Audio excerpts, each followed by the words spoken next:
हरबन let discuss general studies questions for upcoming exams. Let start. देखो question number 1 है कि which of the following were union territories before becoming states. राज्य बनने से पहले कौन केंद्र शासित प्रदेश थे? गोवा, मणिपुर, सिक्किम, त्रिपुरा। देखो अगर इसमें से हम सिक्किम की बात करें, सिक्किम कभी भी यूनियन टेरिटरी नहीं बना, ये पहले भारत का एक एसोसिएट स्टेट बना था। संविधान के 35वें संशोधन अधिनियम 1974 द्वारा सहयोगी राज्य का दर्जा दिया गया और 36वें संविधान संशोधन 1935 के द्वारा पूर्ण राज्य का दर्जा दिया गया था। तो जहाँ तीसरा ऑप्शन है ये तो होगा नहीं, बी ऑप्शन नहीं होगा। अच्छा, ये जो गोवा, मणिपुर, त्रिपुरा ये पहले यूनियन टेरिटरीज बने हैं। जो गोवा की बात करें, गोवा पर 1510 ईस्वी में पुर्तगालियों ने अधिकार किया। 1510 से 1961 ईस्वी तक पुर्तगालियों का अधिकार रहा था। 1961 में भारत ने गोवा को इन्वेड किया। 36 आवर के बैटल के बाद गोवा को फ्री कर दिया गया। In 1961 India invaded and annexed Goa after 36 hour battle. The area of Goa was incorporated into Goa, Daman and Diu. Goa, Daman and Diu इसकी यूनियन टेरिटरी में मिलाया गया। अच्छा, 1987 में जब एक कोंकणी भाषा का विद्रोह हुआ, उसके बाद गोवा को स्टेटहुड मिल गई और गोवा भारत का 25वां स्वतंत्र राज्य बना और इसे स्टेटहुड मिली थी 30 मई 1987 को। Goa was declared 25th independent state of India on 30 May 1987। अच्छा, सिक्किम जो है 16 मई 1975 को बना था। On 16 May 1975 Sikkim became the 22nd state of Indian union and the monarchy was established. यहाँ चोग्याल वंश का शासक था पहले सिक्किम में। तो सिक्किम भारत का 22वां राज्य बना है और ये 25वां राज्य बना है गोवा। अच्छा, और हम एक्स में देखें, Goa, Daman and Diu was a union territory of India from 19 December 1961 to 30 May 1987। Goa was conferred statehood in 1987। Goa को 1987 में मिला था स्टेटहुड। और मणिपुर और Tripura were union territories before become state in 1972। 1972 में स्टेट बने थे मणिपुर और त्रिपुरा। अच्छा, Sikkim was never a union territory. It became a protectorate state of India in 1974। 1974 में एक प्रोटेक्टोरेट स्टेट बना था और फिर उसके बाद 36वें संविधान संशोधन के द्वारा इसे पूर्ण राज्य का दर्जा दे दिया गया था। अभी चलते हैं नेक्स्ट है with reference to our solar system consider the following statement. हमारे सौर मंडल से संबंधित निम्नलिखित वक्तव्यों पर ध्यान दीजिए। देखो, पहला है कि all planets revolve around the sun in circular orbit. ये सर्कुलर ऑर्बिट में नहीं घूमते हैं, ये दीर्घवृत्ताकार कक्षाओं में घूमते हैं। ये सत्य है कि सभी ग्रह सूर्य के चारों ओर घूमते हैं। सूर्य एक तारा है जिसका अपना ऊष्मा तथा प्रकाश होता है, जिसे वे लार्ज अमाउंट में उत्सर्जित करते हैं। ग्रहों का अपना कोई ऊष्मा तथा प्रकाश नहीं होता। ये सूर्य के चारों ओर इलोंगेटेड पाथ में, दीर्घवृत्ताकार कक्षाओं में घूमते हैं, इलिप्टिकल पाथ में। तो पहला इनकरेक्ट है, यानी कि ए नहीं होगा, सी नहीं होगा। अच्छा, all planets have natural satellites, ये भी सही नहीं है, क्योंकि बुध और शुक्र इनका अपना कोई नेचुरल सैटेलाइट नहीं है। जैसे पृथ्वी है, पृथ्वी का अपना सैटेलाइट है, चंद्रमा है। जुपिटर के अपने सैटेलाइट हैं। और मंगल की बात करें, मंगल के डीवोस, फोबोस सैटेलाइट हैं। शनि के सैटेलाइट हैं, सबके सैटेलाइट हैं, लेकिन बुध और शुक्र का नहीं है, वीनस और मरकरी का। तो ये दूसरा भी करेक्ट नहीं होगा। अच्छा, inner planets have ring around them. देखो, सूर्य के बाद आता है मरकरी, वीनस, अर्थ, मार्स। फिर यहाँ एक एस्टेरॉयड बेल्ट पड़ती है मार्स और जुपिटर के बीच में। अच्छा, जो सन और एस्टेरॉयड बेल्ट के बीच है इन्हें तो बोलते हैं इनर प्लैनेट या टेरेस्ट्रियल प्लैनेट बोलते हैं, आंतरिक ग्रह। इनमें कोई भी रिंग नहीं होती। और जो बाद के जो ग्रह हैं एस्टेरॉयड बेल्ट से बाद के, जैसे जुपिटर, सैटर्न, यूरेनस, नेपच्यून, इन्हें हम आउटर प्लैनेट बोलते हैं या जोवियन प्लैनेट बोलते हैं। इनके चारों ओर वलय पाई जाती है। जैसे शनि ग्रह है, शनि ग्रह के चारों ओर वलय पाई जाती है और ये गैसियस प्लैनेट होते हैं, ये अर्थ लाइक प्लैनेट होते हैं इनर वाले। तो इसमें ये भी करेक्ट नहीं है, तो ये तीनों ही करेक्ट नहीं है। इसका डी ऑप्शन करेक्ट होगा, none of the above is correct. देखो, इसमें इसका डी ऑप्शन है। देखो, all planets revolve around the sun in a fixed path called orbit. Planets revolve around the sun in elliptical orbit and not in circular orbit.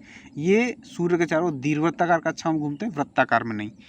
अच्छा, next है कि all planet except Mercury and Venus have natural satellite called moon.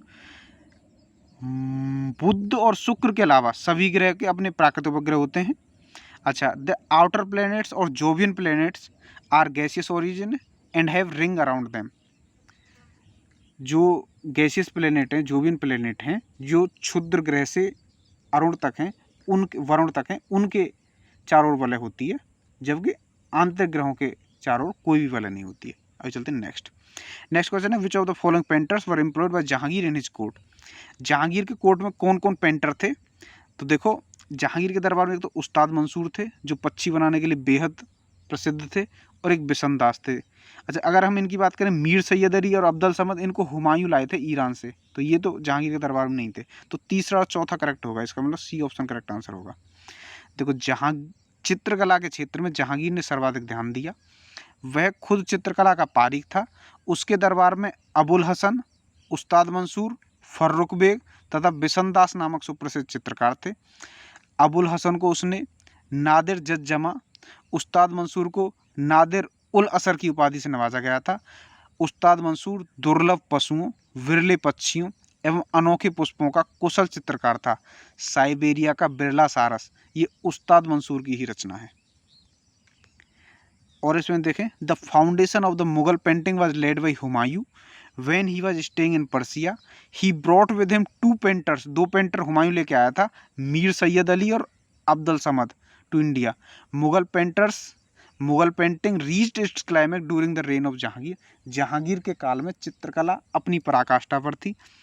उसके दरबार में, जहांगीर के दरबार में अबुल हसन, बिसनदास, मधु, अनंत, मनोहर, गोवर्धन और उस्ताद मंसूर, ये सब चित्रकार थे। आइए चलते हैं नेक्स्ट है, consider the following pairs. Personality, और ये किस चीज़ के फाउंडर हैं? जैसे शिशिर कुमार घोष ने इंडियन लीग की स्थापना की थी, सही है। केटी तेलंग ने बॉम्बे प्रेसिडेंसी एसोसिएशन की स्थापना की, ये भी सही है। द्वारकानाथ टैगोर ने बंगाल ब्रिटिश इंडिया सोसाइटी की स्थापना की थी, ये भी सही है। 1 2 3 तीनों ही सही है, इसका डी ऑप्शन करेक्ट आंसर होगा। जो केटी तेलंग है, इनका पूरा नाम काशीनाथ त्र्यंबकम तेलंग है। काशीनाथ त्र्यंबक तेलंग, ये भारत के एक न्यायाधीश और भारतविद थे। ये बम्बई में एडवोकेट थे। देखो, इंडियन लीग की बात करें, the Indian league was started in 1875 by Sisir Kumar Ghosh with the object of stimulating the sense of nationalism amongst the people and encouraging political education. Indians में राजनीतिक शिक्षा को इनकरेज करने के लिए शिशिर कुमार घोष ने 1875 ईस्वी में इंडियन लीग की स्थापना की थी। अच्छा, जो बॉम्बे प्रेसिडेंसी एसोसिएशन है, Bombay presidency association was started by Badruddin Tyabji, Firoz Shah Mehta and K T Telang in 1885। Bombay presidency association की स्थापना बदरुद्दीन तैयब जी, फिरोज शाह मेहता और केटी तेलंग ने 1885 ईस्वी में की थी।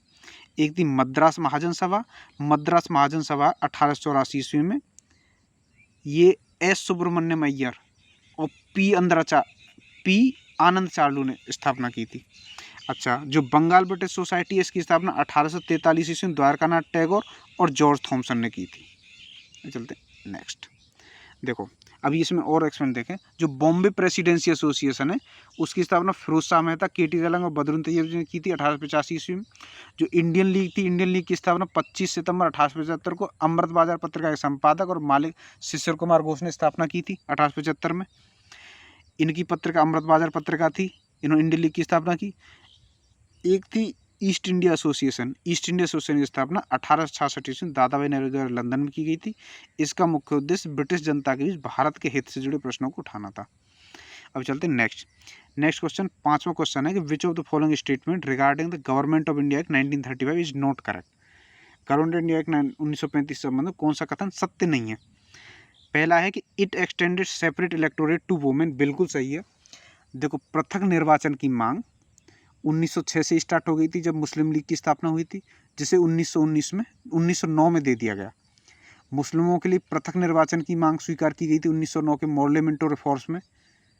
फिर उसके बाद 1919 में मॉन्टेस्क्यू चेम्सफोर्ड रिफॉर्म में इसे सिख और पारसी सिखों के लिए भी लागू कर दिया, और एंग्लो इंडियंस के लिए भी लागू कर दिया। फिर उसके बाद गवर्नमेंट ऑफ इंडिया 1935 में इसे दलितों के लिए भी लागू कर दिया और वुमेन्स के लिए भी लागू कर दिया। तो extended separate electorate to women बिल्कुल सही है।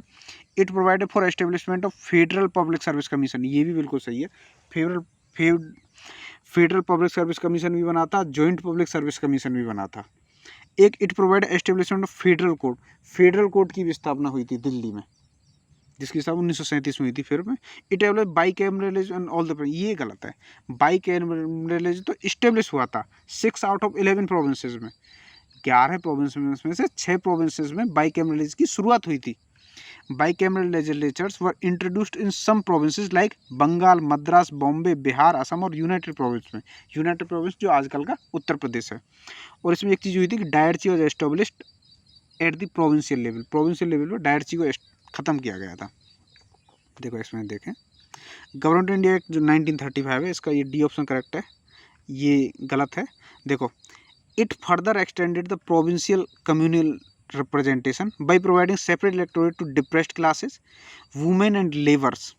It provided for the establishment of not only Federal Public Service Commission but also a Provincial Public Service Commission and Joint Public Service Commission for 2 or more states.